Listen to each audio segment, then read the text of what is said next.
2012년에 알렉스 넷이라는 곳에서 인식률을 대단히 높이는 그런 성과를 내고 2016년에 우리가 잘 아는 이세돌과 알파고의 대결이라는 상업적 이벤트가 성공하고 2022년에는 드디어 이제 우리가 많이 쓰는 챗GPT가 나오게 된 거죠. 되게 짧은 기간입니다. 여러분, 저도 가끔 놀라는 게 뭐냐면 AI 얘기하는데 챗GPT 나온 게 2년밖에 안 됐어요. 그러니 대단히 짧은 시간에 세상이 많이 변하고 있다는 것이죠. 그런 상황에서 우리 기술이 어디 와 있는지, 우리가 뭘 해야 되는지 이런 부분이 되게 중요한 것 같아요. 그런데 제가 AI 하는 분들하고 요즘에 많이 만나보면 이렇게 말씀드리거든요. 그래, 다 좋은데 이걸로 뭘 어떻게 바로바로 돈 벌 수 있지? 그러니까 이 미래 가치를 보고 투자해서 주가를 올리는 거 말고 이거 자체가 어떻게 돈을 벌 수 있는지에 대해서 근데 그런 대답들이 다 이렇더라고요. 그건 우리도 모른다고요. 근데 그게 핵심 같습니다. 모든 것에 적응될 수 있다는 것이죠. 그러니까 지금은 이걸 해내는 나라와 해내지 못하는 나라의 차이가 나중에 현격하게 벌어지게 될 겁니다. 그 위기감을 저는 느낍니다. 그런데 제가 왜 정치인으로서 이런 얘기를 하냐면 역설적으로 이럴 때 과학자들보다 정치인의 역할이 더 중요했었던 것 같아요. 이 기술과 이 혁명과 변화의 흐름을 알고 이걸 제대로 밀어주는 정치와 정책을 하느냐, 아니면 기존의 틀에 맞춰서 규제하고 기존의 틀에 맞춰서 뒷돈 뜯고 세금 뜯어내면 골몰하고 이런 정책을 하느냐, 그것으로서 대단히 큰 차이가 났다고 생각합니다. 우리나라는 선진국이잖아요. 어느 정도 정치를 해보면 이 선진국에서 내가 조금 정치를 잘하는 게 얼마나 그렇게 과연 이 나라의 번영과 발전에 크게 기여할 수 있을까? 그런 생각을 예전부터 했거든요. 예를 들어서 아이슬란드 같은 나라에서, 작은 나라죠. 알렉산더 대왕 같은 지금 정말 걸출한 정치적 리더가 21세기 나온다고 생각해 봅시다. 그랬을 때 아이슬란드가 미국처럼 부강한 나라가 될 수 있을까요? 그 정치인, 정말 그 정치인의 극강의 능력이 있다고 하더라도 그러긴 어렵겠죠. 예전에 몽고처럼 전국을, 전 세계를 지배하고 전쟁을 하고 이런 시대가 아니잖아요. 대신 조금 더 잘 사는 아이슬란드가 되는 정도겠죠. 그러니까 어떻게 보면 정치의 역할이라는 게 그렇게 나라의 성패를 드라마틱하게 좌우하지는 못하는 것 같아요. 그런데 지금은 다릅니다. 이렇게 산업혁명이나 AI 혁명 같은 근본적인 혁명의 시기에서는 정치의 판단, 그리고 정치가 그 기술의 본질과 발전 방향을 정확하게 이해하고 있는지, 그래서 그걸 사심 없이 밀어주는지가 대단히 중요하다고 생각합니다. 그 점을 제가 좀 더 잘하기 위해서 전문가이신 여러분과 대화하기 위해서 왔다는 점을 다시 한번 말씀드립니다. 지금은 제가 3년이라는 말씀을 했죠. 3년이란 말이 정말 중요하다고 하는데 역설적으로 저는 이 말씀도 드렸어요. 지금 개헌이 필요하고 87체제를 문을 닫는 개헌이 필요하고, 그러기 위해서는 지금 대통령이 되려는 사람은 3년만 하고 내려온다는 결단이 필요하고, 그래서 국무총리와 국회의원과 대통령의 임기를 맞춰야 된다라는 얘기를 했습니다. 우연찮게도 그 3년과 맞아 떨어지는데요. AGI의 시대라고 합니다. 잘 아시다시피요. Artificial General Intelligence. 그러니까 그냥 AI가 아니라 어떤 분야의 AI가 아니라 하나의 인격체로서 모든 것을 담당할 수 있는 AI, 그걸 AGI라고 하잖아요. 지금 이 AGI의 시대로 가고 있습니다. 챗GPT가 나온 지 2년밖에 안 됐지만 지금 그 변화가 이루어지고 있는 거고, 지금은 모든 사람들이 이 AGI의 시대로 가고 있고 여기에서 승부가 날 것이라고들 합니다. 그런데 이 AGI 시대가 오는데 얼만큼 필요하느냐에 대해서 보통 3년에서 5년을 얘기하더라고요. 산업혁명은 30년, 50년을 걸렸을지 몰라도 우리는 3년에서 5년짜리 혁명의 시대를 맞고 있기 때문에 더 집중해야 하는 시기다라고 저는 감히 생각합니다. AGI에 대해서는 생각들이 굉장히 다양할 거예요. AGI가 뭐냐? 그러면 저는 SF 영화를 영화나 SF 소설을 굉장히 좋아하거든요. 여러분 세대, 그리고 저희 세대는 스탠리 큐브릭, 아서 피악 같은 사람들이 정말 명작들을 내던 시대였잖아요. 2001 스페이스 오디세이라는 영화 보신 적 있으시죠? 거기 보면 후반부에 보면 할 9000이라는 이 인공지능이 많이 나옵니다. 그게 사실 여기서 우리가 말하는 AGI에 가까운 것 같아요. 스스로 생각하고 스스로 판단하고 스스로 선택하는 거죠. 근데 거기서 마지막 장면은, 후반 장면은 좀 섬뜩한 게 사람이 명령을 하거든요. 뭐라고? 근데 그 할이라는 인공지능이 이렇게 얘기합니다. 데이브라는 사람이 이제 명령을 하니까 Dave, I'm sorry, I'm afraid I can't do that. 나는 안 하겠어. 라고 하면서 뭐냐면 한마디로 말해서 네 전원을 끄라. 이런 얘기였거든요. 이 할이라는 인공지능이 너무 막 나갈 것 같고 사람 머리 꼭대기에 있으니까 너 이제 스톱해. 라고 하는데 그러지 않아요. 그런 영화거든요. 이 영화가 68년에 나온 거니까 스포일러 좀 해도 될 것 같긴 합니다. 어쨌든 근데 보실만한 영화라고 저는 제가 굉장히 좋아하는 영화인데 그런 것이 이제 AGI죠. 근데 그게 지금 현실화되고 있다는 거예요. AGI에 여러 가지 정의가 있지만 오픈 AI에서는 이렇게 단계를 나눠서 얘기를 하더라고요. 1, 2단계는 별로 의미 없고 4단계는 혁신가를 대체하는 것이다. 그리고 5단계는 특정한 조직을 대체할 수 있는 것이다라고 하는데 그게 지금 3년에서 5년 내에 가능해진다는 겁니다. 정말 큰 변혁이 일어나지 않겠습니까? 그 변혁을 우리나라의 기업들이 그리고 우리가 이끌 수 있어야 한다고 생각합니다. 아까 제가 그 AI의 역사를 제가 주제넘게 이렇게 설명드린 적이 있었잖아요. 그런데 올해 이런 일이 있었죠. 중국의 딥시크라는 회사에서 딥시크 쇼크라고 하죠. 근데 그게 왜 쇼크냐면 다른 이유가 아닙니다. 지금 미국은 지금 블록 전쟁을 하고 있잖아요. 한미 블록, 북중러 블록으로 나눠서. 그러면서 엔비디아의 일정 수준 이상의 칩은 중국에 넘어가지 않는 필사적인 정책을 펴고 있죠. 그러니까 미국 입장에서는 AI 전쟁에서 그 방식으로 이길 수 있다고 생각했던 거죠. 그런데 딥시크가 왜 쇼크였냐면 잘 아시다시피 그게 아니라 칩이 아니라 다른 방식으로 우회해서 미국 같은 그런 이 파운데이션 모델이라고 하죠. 챗 GPT나 이런 거 파운데이션 모델이라고 하잖아요. 이걸 만들어내는 거예요. 방식은 증류 기술 그런 모델들로부터 묻는 과정을 왔다 갔다 하면서 이 지식을 빼내는 거죠. 그걸 이제 그 증류라고 하는데 거기 하나 더 해서 믹스처 엑스퍼트라고 선생님과의 대화나 이런 통해서 이걸 어떻게 보면 좀 뺏어내는 거죠. 이 과정을 통해서 칩의 자체의 성능을 우회할 수 있다는 대단한 그 아이디어잖아요. 그러니까 이제 굉장히 추억해파졌죠. 그런데 사실 저는 이렇게 생각했거든요. 저는 AI에 대해 관심을 가질 때 파운데이션 모델은 이미 미국과 중국이 다 해먹고 끝난 거니까 우리는 응용 모델에서 조금 이익을 내면 되지 않을까라는 생각을 그 전까지 했었는데요. 전 이걸 보고 이렇게 생각했어요.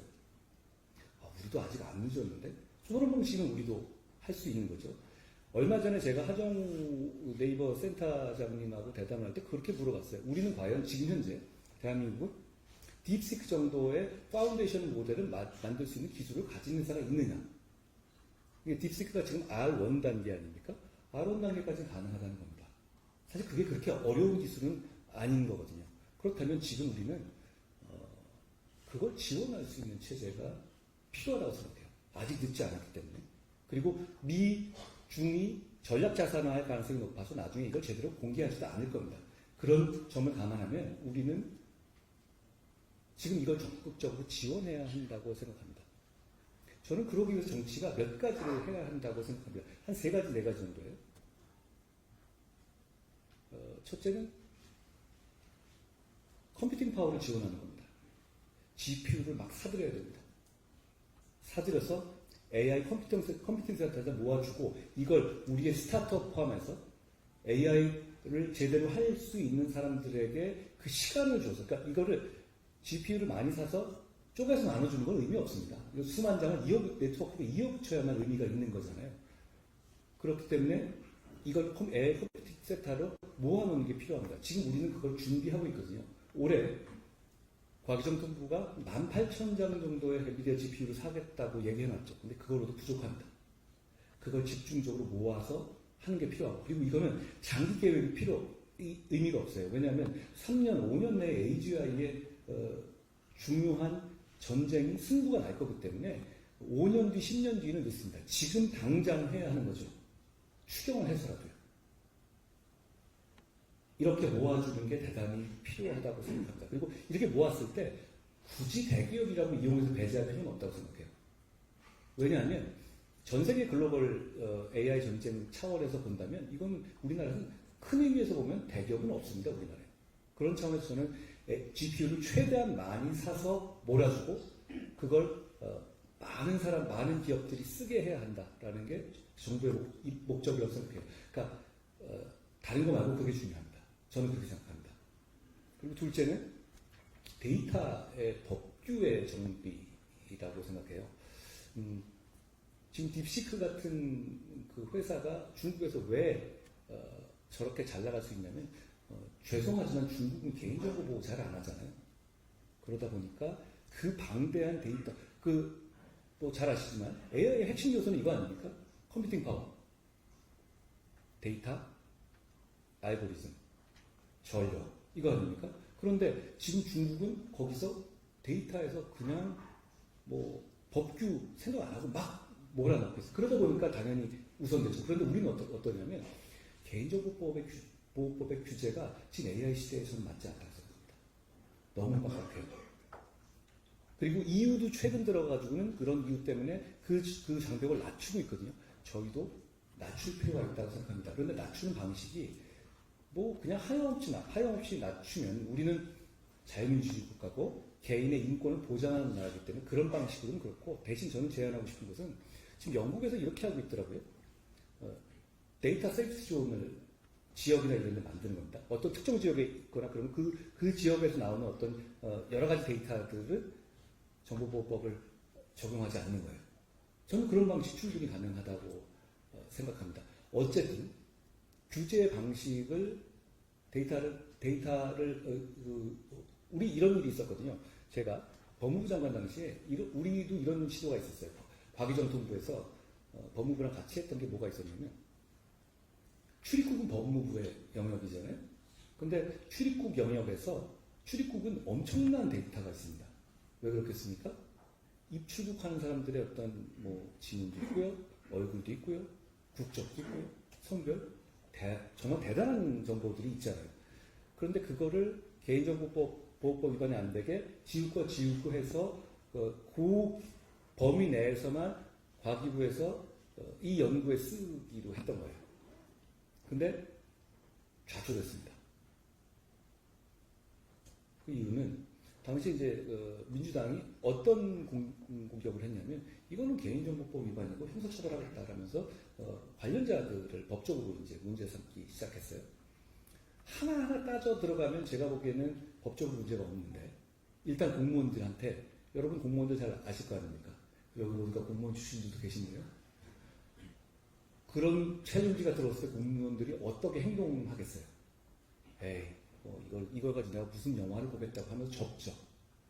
결국 그 사업은 제대로 시행되지가 않았어요. 결국 많은 영역에서 이런 식의 그런데 그 개인정보보호법 문제제기 자체가 잘못됐다고 생각하지는 않았어요. 저도 이건 우리 법에서 조금 불편한데? 라고 보이는 면이 있었거든요. 제가 장관할 당시였는데 그걸 좀 풀어주는 규제 완화 정책이 필요해요. 왜냐하면 이게 아주 단기적인 전쟁이기 때문이죠. 그걸 반드시 해내야 된다라고 생각합니다. AI는 특별 대접을 받아야 하는 시기이거든요. 또 하나는 인재 영역인 것 같습니다. 지금 우리가 의대니까 이런 말은 좀 그렇지만 우리는 다 의대를 가고 싶어 하잖아요. 그런데 많은 인재가 AI에 집중해야 하는 게 맞죠. 지금 상황에서는요. 그런데 그 인재들을 유인해낼 만한 유인책이 적어요. 저는 그 부분도 파격적으로 강화해야 한다고 생각해요. 예를 들어서 조금 예민한 문제긴 한데요. 외국에 나와서 유학하고 있는 AI 인재들이 굉장히 많으시단 말이에요, 우리나라에. 그런데 이분들이 병역 특례 같은 거 지금도 규정은 있죠. 규정은 있는데 일정 규모 이하의 회사여야만 가능합니다. 그런데 그런 회사들에서는 AI 연구가 잘 이루어지지 못하는 경우가 많잖아요. 그러니까 AI라든가 몇 가지 영역에 있어서는 병특을 통해서 연구 활동을 이어가는 데 있어서 제한을 좀 넓힐 필요가 있지 않냐라는 생각을 합니다. 또 하나는 전력인데요. 전기가 엄청나게 많이 먹잖아요. 전기를 많이 먹을 수밖에 없는 게 GPU를 제가 어서 그걸 봤거든요. 아인슈타인의 사진을 가지고 아인슈타인이 일반 상대성 원리를 강의하는 모습을 그대로 재현해내는 거예요. 아주 분간할 수 없을 정도를 목소리까지 흉내내면서 제가 그런 화면을 봤거든요. 그러니까 우리가 아는 뽀글뽀글한 아인슈타인 사진 그 한 장만 가지고 말이죠. 분간이 잘 안 되더라고. 아인슈타인이 이런 화면도 아인슈타인이 과연 컬러로 이런 강의 동영상을 찍었었나 할 정도로요. 그런데 그걸 만든 회사는 한 4만 장 정도, 몇만 장 정도 되는 GPU 가지고 만들었다는 거예요. 그걸 일종의 그 기술을 자랑하기 위해서 만든 거겠지만요. 그런데 그 GPU도 GPU지만 그걸 돌리는데 썼던 전력의 양이 정말 어마어마합니다. 결국 전력을 제대로 공급할 수 있는 나라에서만 AI가 가능합니다. 그런 점에서 저는 우리 정부가 원전 생태계를 살려는 걸 정말로 잘한 거라고 생각해요. 다른 나라에서 그걸 좀 못한 독일이나 이런 나라는 정말 땅을 치고 있습니다. 대만도 TSMC 말고는 나머지가 다 정전되고 이러잖아요. 그럴 정도로 그 인프라가 굉장히 흔들려요. 그런데 저는 거기 좀 더해서 우리 정부가 앞으로 이 전력 문제에 있어서, 특히 에너지 문제에 있어서 과도한 PC주의를 걷어내야 한다고 생각합니다. 이게 세계적인 트렌드잖아요. 지금 전력이 너무너무 필요한데 재생에너지 룰로만 가겠다. 그거는 절대로 맞출 수가 없잖아요. 그리고 재생에너지 위주로 AI를 한다는 거는, 반도체를 한다는 건 어렵지 않습니까? 여러분 전문가들 많으시지만 재생에너지라는 것은 특히 태양열이라든가 이런 거는 더 커브라고 하죠. 일단 일정 시간이 되면은 안 나오는 시간이 있고 그걸 보충하기 위한 천연가스라든가 이런 별도 에너지가 필요하잖아요. 그렇게 되면 전기료는 올라갈 거고 전기의 총생산량은 줄어들 수밖에 없습니다. 저는 이런 AI의 그 혁명의 시대에 앞두고 우리는 조금 더 전기 문제에 대해 솔직해져야 된다라는 생각을 갖고 있습니다. 트럼프 대통령이 된 원인으로 저는 제일 큰 게 이거라고 봅니다. 저는 이걸 보고 이 사람 되겠는데? 라고 생각했었거든요. 다른 게 아니라 미국이 물가가 엄청 올랐잖아요. 제 친구 아는 뉴욕에 사는 걸 보니까 렌트가 진짜 많이 올랐더라고요. 몇 년 동안에. 그런데 그 이유는 다른 게 아니라 에너지 가격이 많이 올랐기 때문이었어요. 트럼프의 주장은 이거 아닙니까? 자, 우리는 지구를 생각하지 않을게. 지구 기후위기 같은 거는 나는 관심 없어. 대신 미국에 있는 셰일가스 포함해서 모든 화석연료는 무조건 캔에서 우리는 이걸로 전력을 만들 거고, 그래서 에너지 가격을 반값으로 만들 거고, 그래서 너희들의 렌트를 낮춰주겠어. 저는 이걸 보고 이 사람이 될 것 같았어요. 아니, 이건 너무 아름답잖아요. 우리가 무조건 이걸 따르자는 말은 아니지만, 지금도 우리는 지금 풍력이라든가 여러 가지들 얘기를 많이 하는데, 그것만 가지고 지금 AI 시대에 저는 밟아줄 수 없다고 생각해요. 저는 원전 집중해야 되고, 그리고 LNG 같은 것 어느 정도 돌려야 된다고 생각합니다. 아리백이라고 이재명 대표가 좋아하는 말이죠. 민간 단체에서 만든 그 기준이 있잖아요. 그거에 우리나라 삼성 비롯해서 많이 가입돼 있어요. 그런데 그거 현실적으로 지키기 어렵거든요. 그거 해가지고 지금 AI 시대, 반도체 시대에 어떻게 그 트렌드를 맞춰 나갈 수 있습니까? 그건 안 됩니다. 그러니까 지금 미국에서도 슬금슬금 그거는 일단 뒤로 빼놓은 지 오래잖아요. 미국도 3마일즈 아일랜드라고 원전 사고 났던 미국판 체르노빌이라고 하는 곳인데 그걸 다시 지금 가동시키려고 하고 있지 않습니까? 그만큼 세상은 에너지 문제에서 대단히 효율적으로 효율 위주로 변하고 있는데 그 이유가 지금 우리가 얘기하고 있는 AI 혁명 때문이라고 저는 생각해요. 모든 나라가 그렇게 집중하고 있습니다. 우리도 그런 면에서 집중해야 되고 그런 면에서 송전망을 확충해야 되고 그리고 전력에 있어서 전력을 데이터 센터를 유치할 수 있을 정도의 전력망을 갖춰야 합니다. 그게 저는 정치가 할 일이라고 생각해요. AI 전문가 불러서 대단하고 잘한 척할 게 아니라 그 인프라를 갖춰주는 것. 나머지는 민간 영역에서의 훌륭한 우리의 선수들이 잘 알아서 할 거라고 생각합니다. 또 하나는 취대 문제입니다. 여러분 또 뭐 다 스타트업 하시는 분도 많으신데 취대 문제에서 지금 엔비디아 칩 사실 압도적이잖아요. 그렇지만 비싸죠. 그러니까 너무 잘 아시겠지만 칩 전쟁은 이 두 군데에서 이루어지지 않습니까? 트레이닝 모델하고 훈련 칩 이용하는 칩하고 그리고 인퍼런스 모델 그러니까 추론형 칩이죠. 둘 다 물론 GPU가 이 엔비디아의 GPU가 워낙 좋으니까 양쪽을 얻어 먹고 있지만 특히 추론 영역에서는 아직까지 NPU라고 해서 NPU 기업들이 상당 부분 이 경쟁할 여건이 있잖아요. 그리고 다 자랑스럽게도 우리나라 기업들이 그 경쟁을 할 수 있는 후보자들이라고 저는 들었습니다. 퓨리오사나 리벨리온이나 하이팍셀 같은 그런 회사들이요. 결국은 우리는 아직 지금 상황에서 AI 시대에 충분히 도전해보고 승리할 수 있는 기회가 남아있다고 생각합니다. 그리고 그걸 해낼 수 있는 시기가 몇 년 남지 않았어요. 저는 정치가 그걸 제대로 알고 지원해야 한다라고 생각합니다. 또 하나 정치가 AI 시대에 해야 될 일은 AI로 인해서 불안해하는 그 국민들에 대해서 우리는 이렇게 할 것이다라는 안심을 주는 거라고 생각합니다. AI 시대가 오면은 몇 가지 불안 요소들이 있잖아요. 단기적으로는 딥페이크 문제 같은 거, 범죄 같은 거 있겠죠. 그리고 무슨 생화학적인 테러 물질 만들어가지고 생화학 테러하는 거. AI 학자가 노벨 화학상을 받는 시대잖아요. 그러니까 얼마든지 신물질을 쉽게 만들 수 있는 시대가 됐고, 그런 문제가 분명히 단기적으로 있겠죠. 그리고 중기적으로는 우리가 정말 어려운 문제인 게 일자리 문제가 있겠죠. AI가 되면 뭐 변호사도 없어진다, 판사도 없어진다, 뭐 회계사도 없어진다 이러잖아요. 인간의 일자리를 대체할 것이라는 문제. 그리고 뭐 미국이나 중국이 지금 하고 있다시피 자율무기에서 이게 에틱의 문제, 윤리적인 문제가 생길 수 있겠고, 그리고 아주 장기적으로는 우리가 얘기했던 뭐 할 9000이나 뭐 터미네이터 스카이넷 같은 그런 사람의 머리 꼭대기에서 사람을 조종할 만한 그런 AI가 됐었을 때 뭐 인류가 어떻게 될 것이 이런 문제가 있겠죠.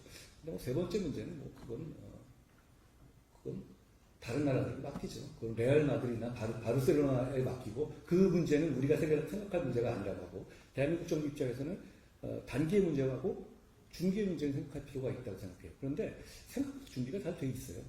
딥페이크 문제는 지금 뭐 거기다 할마크를 단다든가 여러 가지 얘기가 있는데 다른 나라 EU라든가 이런 데의 기준에 맞춰주기만 하면 될 것 같습니다. 먼저 나가서 그걸 막 규제를 만든다 이럴 필요는 없을 것 같아요. 어차피 이런 신기술의 초반에는 범죄들이 많이 만연하게 마련인데 그것 때문에 이 불을 완전히 꺼버리면 저는 교각사루가 될 것 같다고 생각합니다. 대신 잘 관찰하면서 문제에 따라서 적절히 반응한 정도면 되지 않을까 생각하고요. 정말 큰 문제는 일자리의 문제일 텐데요. 제가 몇 군데 이렇게 외국에 있는 학자들하고도 이메일을 해봤는데 그런데 외국에 있는 학자들은 참 재밌는 게 아무것도 아는 사람이 이메일 같은 거 보내도 또 신나서 답을 해주기도 하더라고요. 꽤 유명한 사람이고 이런 곳에 계신 분인데도요. 대부분의 분들이나 책을 봐도 이렇더라고요. AI는 결국 모든 걸 대체할 것이라고. 그러니까 변호사, 판사 이런 얘기하지만 결국은 AGI 시대가 되면 모든 걸 대체하게 될 것이라는 거죠. 저도 거기 동의하는 바가 있습니다. 그런데 너무 걱정할 필요는 없을 것 같아요. 제가 어디 가서 얘기했지만 결국 투표권은 인간에게 있지 AI에게 있지는 않거든요. 결국은 그런 정치적인 툴을 유지함으로써 인간의 인간다운 삶을 보장하는 방식이 저는 작동할 거라고 생각해요. AI가 실제로 일은 다 하는 세상이 되더라도요. 그렇다면 결국은 이 중기적인 AI로 인한 일자리 문제는 일자리 전환 문제, 그러면 AI로 인해서 또 파생된 다른 직업들도 생길 수 있거든요. 그런 부분을 챙기니까 근데 근본적으로는 전 복지의 강화라고 생각합니다. AI 시대가 되면 당연히 근로시간은 낮아질 겁니다. 노동시간이 낮아질 겁니다. 그런데 노동시간이 낮아지면 좋은 거 아닙니까? 문제는 그 혜택을 우리 모두가 받을 수 있기만 하다면 결국은 AI로 인한 그런 드라마틱한 생산성 증대를 복지와 연결해야 합니다. 그게 정치의 몫이라고 생각해요. 몇몇 개발자들만 이익을 보는 게 아니라 결국은 그걸로 인한 혜택을 복지와 연결하는 것이 저는 대단히 중요한 과제라고 생각합니다. 저는 정치라면서 이렇게 얘기를 하고 있어요. 시대를 바꾸자라는 얘기를 하거든요. 저는 12월 3일날 10시 반에 좀 놀랐습니다. 진짜? 정말? 시대가 바뀐다고 생각했어요. 지금 체제, 지금의 헌법 체제로 이 나라가 계속 번성하기 어렵겠다는 생각을 했습니다. 87년 체제는 우리 헌법은 굉장히 위대한 체제였어요. 왜냐하면 그 87년 체제에서 우리가 선진국이 됐고요. 우리가 민주주의 국가가 됐잖아요. 그런데 그 87 체제를 뒷받침한 중요한 원칙은 절제였어요. 마지막 핵폭탄 버튼은 서로 누르지 않는 그런 절제 아닙니다. 원래 87 체제 하에서도 어디에서나 언제나 개혁도 있었고 개혁 조항도 있었고 탈핵 조항도 있었습니다. 그렇지만 그동안은 정치적으로 싸우지 않았습니까? 그동안 또 박터지게 싸웠죠. 그렇지만 그걸 누르지는 않는 절제가 있었습니다. 그게 지금은 무너졌습니다. 그러니까 지금 87 체제가 더 이상 유지될 수 없습니다. 이대로 가서 그냥 사람만 바뀌어서 선수 교체가 되면 더 잔인하고 더 막다른 싸움이 될 수밖에 없지 않겠습니까? 그런 면에서 저는 다른 때와 달리 지금 시대 교체가 반드시 필요하다고 생각해요. 제가 근데 과학 얘기를 하면서 이 시대 교체를 굳이 말씀드리는 이유는 이겁니다. 제가 한 2달여 동안에 백기를 가지면서 87년 헌법을 만드신 데 관여한 분들과 많이 뵐 기회가 있었거든요. 근데 그분들이 이렇게 말씀하시더라고요. 그때는 이 헌법이 이렇게 오래갈 줄 몰랐다. 무슨 얘기냐면 여러분 다 아시지만 87년 6월 항쟁 이후에 직선제 개혁이 이루어진 거잖아요. 근데 그때 시간적으로 너무 촉박했다는 거예요. 그러다 보니 직선제 개혁에만 줄을 뒀고 그리고 유신헌법, 그때까지 있었던 유신헌법 잔재 중에서 정말 독재라고 문제가 될 만한 것만 골라냈고 나머지 과학 그리고 그 복지 사회적인 어떤 문제 이런 문제에 대해서는 좀 이따 합시다 라고 했다는 겁니다. 그게 사실 있는 겁니다. 그때는 사실상 그러니까 우리 헌법을 87체제라고 말하지만 실제로 중요한 근간을 가진 많은 문제 많은 헌법 조항들은 유신헌법 체제를 그대로 갖고 있는 겁니다. 70년대 그대로죠. 이제 저는 바꿀 때가 됐다고 생각해요.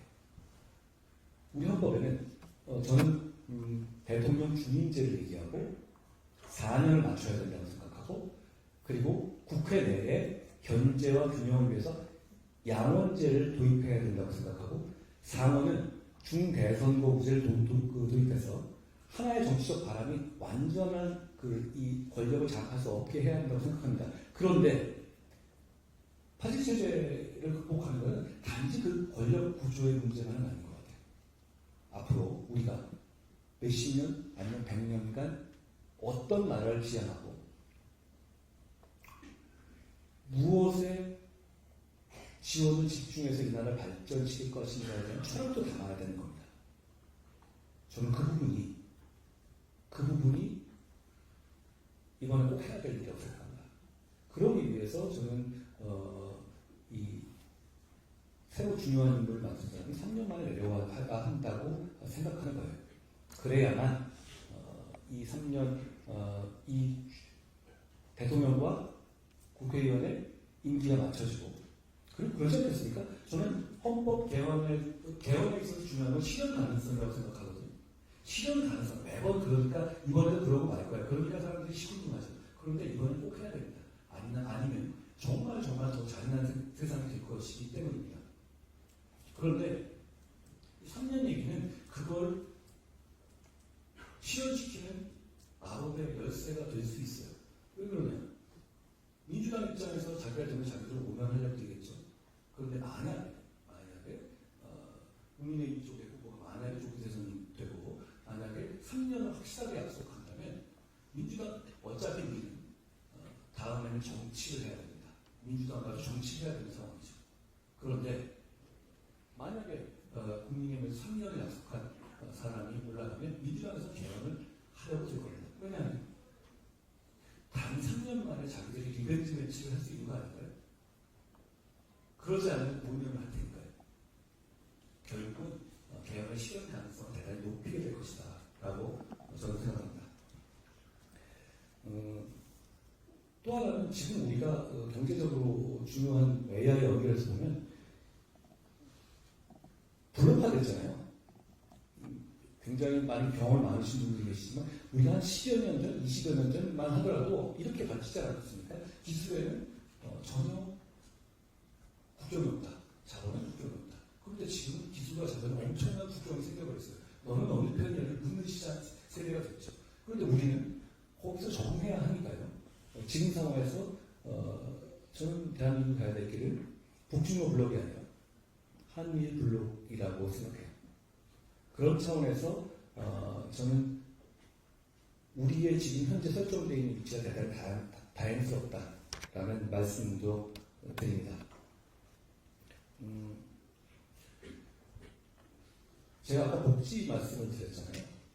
그런데 더 이상 이제 약자 복지만을 얘기하는 것은 없지 않다고 생각해요. AI 시대가 되고 사람들이 점점 더 이익자를 잃어가는 상황이 될 때는 약자 복지가 아니라 우리 모두를 위한 복지에 중점을 둬야 한다고 생각합니다.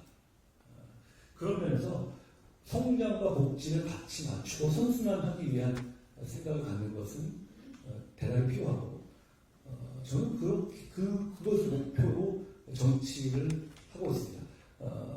그런 차원에서 제가 별거 아니지만 작은 하나 아이디어를 내고 추진하고 싶은 것이 있는데요. 한평생 복지, 계좌 한평생 복지 통장이라는 겁니다. 뭐냐면, 여러분 지금 본인이 어떤 복지 혜택을 국가나 지자체로부터 받고 있는지 알고 계세요? 모르실 거예요. 잘 안 쓰는 것도 많으실 겁니다. 그런데 생각보다 많이 받고 있어요. 생각보다 많이 받고 있는데 그걸 잘 인식 못합니다. 그러다 보니 나라에서 해주는 거 하나도 없다. 매번 그런 얘기 하죠. 실제로 많이 해주고 있어요. 실제로 찾아먹지 못하죠. 그런데 이게 왜 그러냐면 복지를 주는 쪽 위주로만 관리하고 있어요. 나라에서 누구누구에게 주고 있어요. 무슨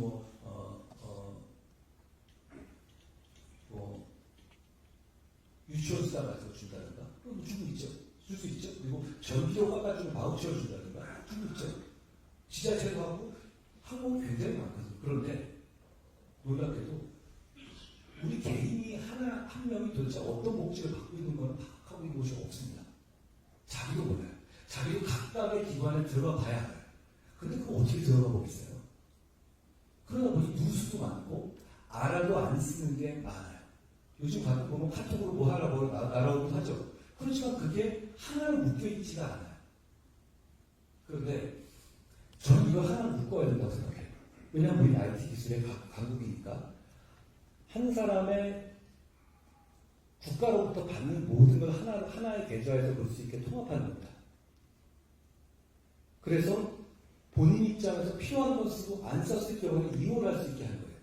예를 들어서 내가 뭐 유치원 같은 거 바우처를 받았지만 저는 유치원 안 보내주실 수도 있잖아요. 다른 거 보내주실 수도 있잖아요. 아니면 다른 방식으로 할 수 있죠. 그랬을 때는 약간의 할인이라든가 좀 액수를 줄이더라도 적용할 수 있게 해서 본인 입장에서, 그러니까 복지가 수요자 입장에서 관리될 수 있게 해야 한다고 생각합니다.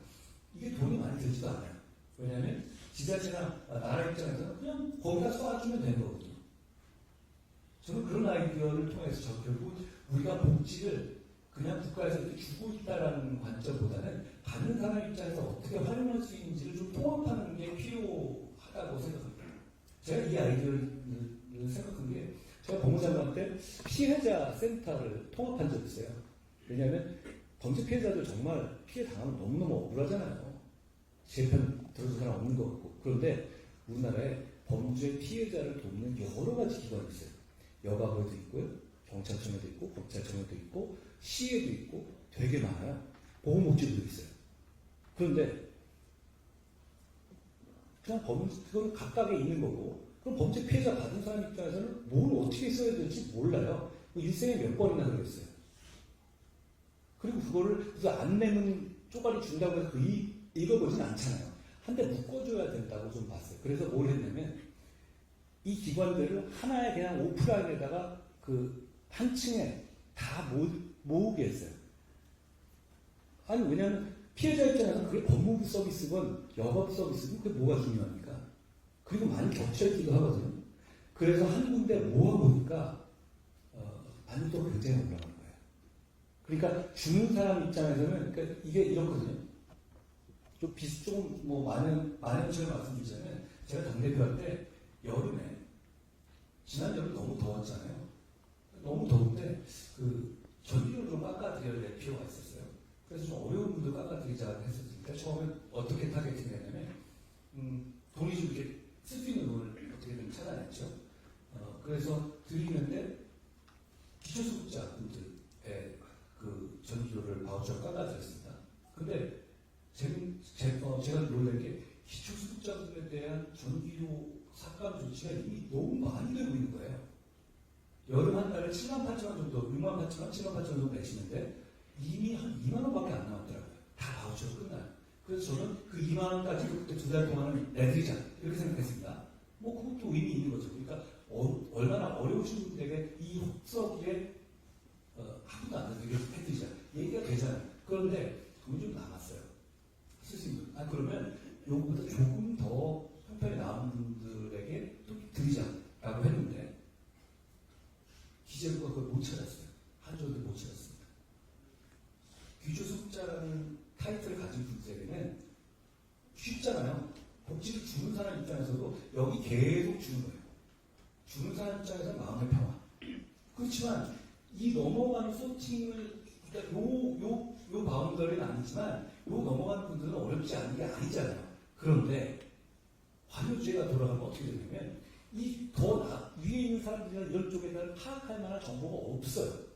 그러니까 우리가 한 70억 정도가 더 남았었는데 못 찾았어요. 더 드릴 그럴 만한 사람들이 그만큼 못 찾아내더라고요. 저는 약간 충격이었어요. 아니 그럼 이거는 주는 사람 입장에서 근데 왜 그러면 기초수급자들한테 복지가 집중되냐? 주기가 편한 거예요. 이분들한테 줘서는 아무 말도 안 나옵니다. 그렇잖아요. 어차피 주는 건데. 그런데 실제로 그러다 보니 이분들은 굉장히 중복돼서 여러 개를 받고 있더라고요. 거의 0이 될 정도로. 그런데 요 선을 넘어가면 안 그런 거예요. 역시 그건 그래서 제가 확인하는 게 뭐냐면 과연 그런 복지를 우리 국민 한 분이 갖고 계신 평생 어떤 받고 있는 복지 내용을 통합해서 관리하고 있는 그거 없어요. 그리고 그러기도 어려운 게 상당수는 지자체에서 하는 거거든요. 그러니까 역시 그 통계를 함께 다 관리하고 있지 않습니다. 그런데 이렇게 한평생 통장으로 사람별로만 관리하려면 저는 충분히 가능하다고 생각해요. 그리고 그랬을 때 복지의 누수와 효율성을 높일 수 있지 않을까 생각했습니다. 제가 이 말씀 드린 이유는 많이 연구해야 될 것 같습니다. 그리고 정치가 결국은 모든 걸 해결해 주진 않을 텐데 많이 생각하고 많이 공부하고 할 일을 찾아가야 되는 것 아닌가라는 생각을 해봤습니다. 제가 지난 한 2달 동안 개혁 이후에 쫓겨나고 생각을 많이 했는데요. 제가 참 부럽는 게 많아요. 아무리 봐도. 그리고 제가 보완할 것도 많고요. 근데 아직까지 제 스스로 느끼는 거는 제가 정치인 한동훈으로서 얘기하고 생각하고 말하는 것 같고 제가 인간 한동훈으로서 말하고 생각하고 얘기한 이 행동하는 게 아직은 저는 똑같은 것 같아요. 나라가 잘 되게 하고 싶습니다. 그리고 그런 마음으로 정치를 하고 있는데요. 부족한 거 많이 보완해가면서 좋은 나라 만들도록 좋은 정치를 하겠습니다. 저는 지금 우리가 이 AI 시대, AX 시대를 맡고 있는 우리가 후손들, 몇백 명 갈 후손들을 대표해서 국가대표 선수처럼 역할했다고 생각합니다. 요 몇 년 사이 동안요. 저희가 지금 그 임무를 제대로 해내서 후손들에게 자랑스럽게 우리가 그 일을 해냈다라고 말할 수 있었으면 좋겠습니다. 고맙습니다.